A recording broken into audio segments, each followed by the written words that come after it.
రాజన్న సిరిసిల్ల జిల్లా సిరిసిల్ల పట్టణంలోని అంబేద్కర్ చౌక్ వద్ద సిఐటియు ఆధ్వర్యంలో కార్మికులు మహాధర్నా చేపట్టారు.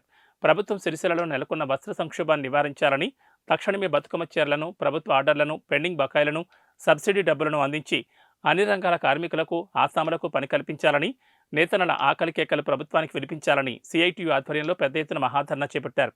మొదటగా ప్రభుత్వ కళాశాల మైదానం నుంచి ర్యాలీగా బయలుదేరిన కార్మికులు, ఆసాములు నేతన్న చౌక్ వద్ద నుండి అంబేద్కర్ చౌక్ వద్దకు ర్యాలీ సాగింది.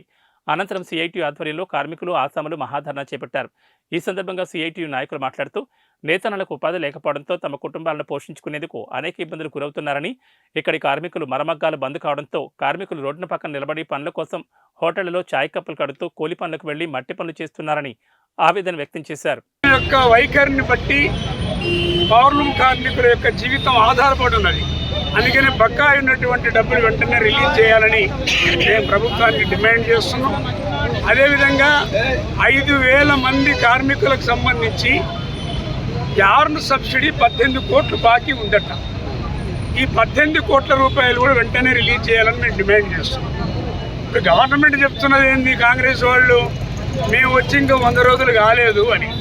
అయ్యా 100 రోజులు కాలేదు కానీ మీ ప్రభుత్వంలో ఉన్న పెద్దోళ్ళు, కాంట్రాక్టర్లు 100 కోట్ల రూపాయలు బిల్లులు అప్పుడే తీసుకున్నారు. మరి మీరు మాత్రం బిల్లులకు పైసలు తీసుకోవడానికి డబ్బులు ఉన్నాయా? పౌర్ణం కార్మికులకు సంబంధించి సుమారు 283 కోట్ల రూపాయలు బాకీలు ఇవ్వడానికి మీకు చేతులు రావట్లేదా అని అడుగుతున్నాం. అదేవిధంగా 5,000 మంది కార్మికులకు సంబంధించి 18 కోట్ల రూపాయలు యార్ సబ్సిడీ డబ్బులు కూడా రాలేదంటే నిజంగా సిగ్గుచేటు. అందుకని ఈ డబ్బులకి మిగతా కాంట్రాక్టర్లకు ఇచ్చే డబ్బులకి లింక్ పెట్టొద్దు. ఇది పేదవాళ్లకు సంబంధించినటువంటి సమస్య.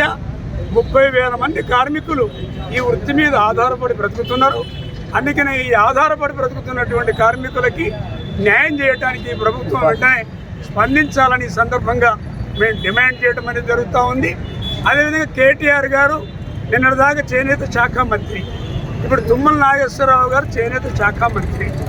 మరి కేటీఆర్ గారు కూడా నా నియోజకవర్గ ప్రజలు ఇబ్బంది పడుతున్నారు, మీరు ఎందుకు స్పందించడం లేదని ఈ ప్రభుత్వాన్ని నిలదీయాలి. కానీ ఈ ప్రభుత్వాన్ని ఇంకా నిలదీయటం లేదు.